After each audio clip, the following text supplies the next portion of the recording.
All right, so our next lesson here is on section 6.5, graphing tangent and cotangent. So the first one we're going to do here is 2 tangent of x. Okay, tangent and cotangent are a little bit different here. They'll still have like an A, a B, and a C. C will be a shift, B will affect the period, and A will affect, we won't call it the amplitude. Technically an amplitude is a graph that, like sine and cosine, goes up and down, but it will have a similar effect where it stretches the graph. So for tangent and cotangent, I like to do something like this. I take the angle here, or we call the argument x, and tangent has a period of pi, but we graph it from negative pi over 2 to pi over 2. That's where the asymptotes are, where it's undefined. If we graph from 0 to pi, from 0 to pi, we'll have an asymptote right in the middle of that period, and it doesn't really look good.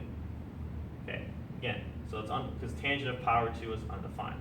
So I'm going to just get our asymptote set up here. Negative pi over 2, tangent is undefined, so the dashed line. And pi over 2, undefined, dashed line. Okay, halfway between our asymptotes is where tangent will have an x-intercept across the x-axis. Tangent of 0 degrees or radians is 0. Okay, tangent and cotangent have, other than their intercept, have what we call 2 key points. Key points are basically exact values that we can find. Because at halfway between the intercept and pi over 2, or pi over 4 here, angle of pi over 4, tangent of pi over 4 is 1. So normally we'd have a point at pi over 4 and 1, and negative pi over 4, negative 1. Except a here is 2, so our graph is being stretched by 2. Or, yeah. So key point there, pi over 4 and 2. And key point negative pi over 4, negative 2. Okay. Tangent increases from left to right. Increases. Something like that. Okay, approaches both asymptotes as we go to infinity. Now, let's add one more cycle, one more period. Okay, so you're at 0, tangent of 0 is 0. Okay, has a distance of pi. So our period is pi. Every pi things are going to repeat. So if I intercept at 0, then pi angle more, distance more of pi, I'll repeat and have another intercept. So at pi, I'm going to intercept. Pi over 2 plus pi is 3 pi over 2. And that's our next asymptote. Okay. The key point at 3 pi over 4, negative 2. And key point at 5 pi over 4, 2. And so on, and it keeps repeating like that.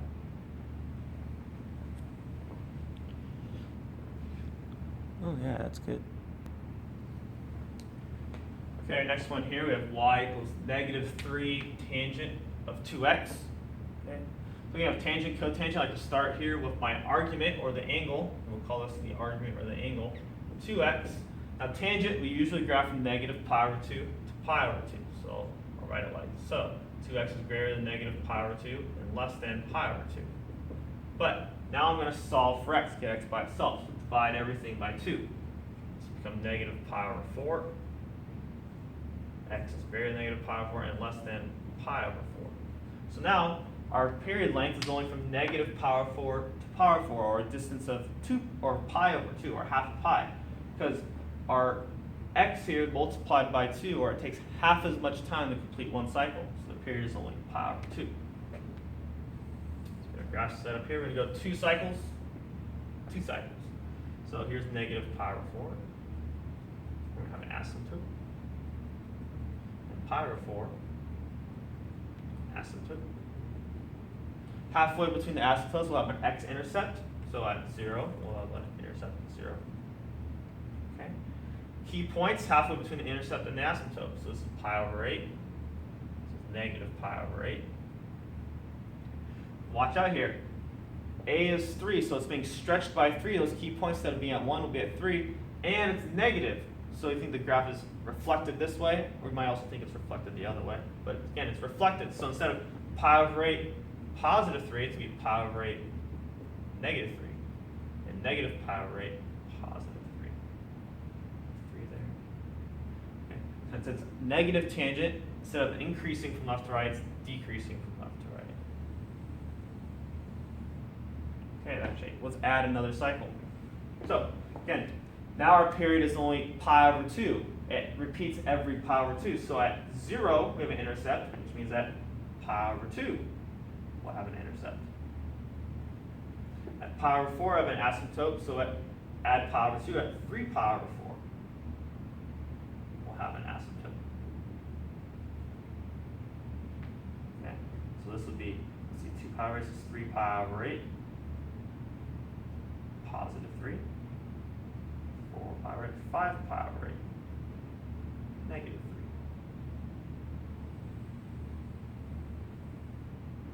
All right, good.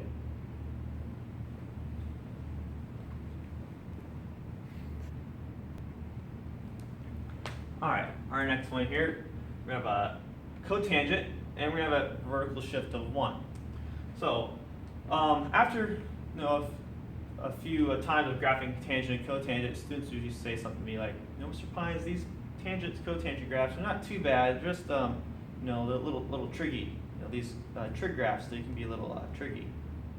So yeah, it can be tricky. All right, so cotangent, a little different from tangent. Cotangent we usually graph from 0 to pi. Has the same period length as tangent, but instead of going from negative pi over 2 to pi over 2, cotangent goes from 0 to pi. And it also do where it's undefined. If we went from negative pi over 2 to pi over 2, we have an asymptote right in the middle of the graph when at 0, because cotangent of 0 degrees is undefined. We don't want that, so we go still a period length of pi, we just kind of shift it over and go from 0 to pi. So here we go, we're going 2 cycles. We are undefined at 0, so I guess you can put a dashed line over your y-axis, but you don't really have to, it's over there. And then at pi will be undefined. Okay. Halfway between the asymptotes, we'll have an intercept or across the x-axis, except we've been shifted up 1. So no matter what our graph is going to be, it's going to be everything to go up 1. So halfway between 0 and pi is pi over 2. But instead of having an intercept there, we're shifting up 1. So at 1 point, pi over 2 and 1. Okay. Cotangent, like tangent, has those 2 key points. So halfway between our center point here, I might call our center point, our inflection point, we should probably use that word, inflection point, and our asymptote, pi over 4, we'll have a key point, and then here, 3 pi over 4. Since A is 1, it's just going to be 1, only going to go up 1 and down 1 from our inflection point. So we get 2 here. Now cotangent is kind of flipped from tangent. Tangent increases from left to right, or normal cotangent decreases from left to right. So we'll have a point at pi over 4 and 2. Normally it would have been at 1, but shifted up 1. And then 3 pi over 4 and 0.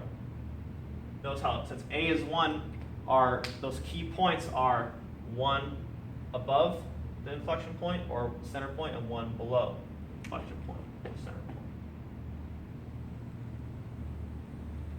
Okay, so it looks kind of like negative tangent, except cotangent decreases from left to right. And yeah, that's okay. Let's add another cycle to the negative side. So we add asymptotes at every pi. Pi 0, so at negative pi, I have an asymptote. Halfway between that, negative pi over 2.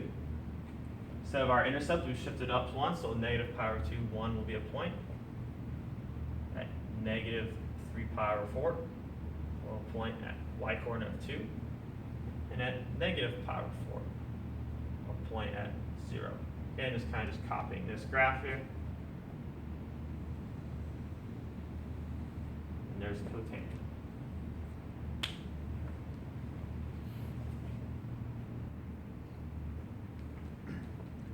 Okay, so our last one here, we're going to graph 3 cotangent of 2/3 x plus 2. So I'm going to start with my argument or my angle, 2/3 x.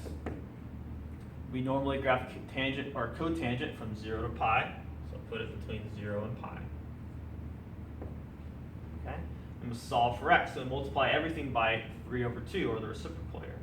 So I still have 0 less than x, which is less than multiply everything by 3 over 2, so I have 3 pi over 2.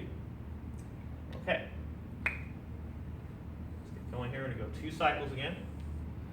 So at asymptote still at 0, or x 0, and asymptote at 3 pi over 2. Okay. Now, halfway in between, we'll usually have our intercept or our inflection point, but we've been shifted up too. Yeah, it's been stretched also, but the stretch doesn't affect that center point. Everything's stretched from the center, so the points above the center get higher, the points below the center get lower, but that center point doesn't get affected by the stretch. But the shift, it'll be shifted up too. So halfway between 3 pi over 2 is 3 pi over 4. Okay. So our inflection point will be at 3 pi over 4 and 2. Okay. Halfway between 3 over 4, 3 pi over 4, it's going to be divided by that by 2, you get 3 pi over 8. And then see 6 pi over 8, that'll be 9 pi over 8 here. Okay. So our key points, since A is 3, it's going to be 3 pi over 8 and then 3 above 2, or at 5.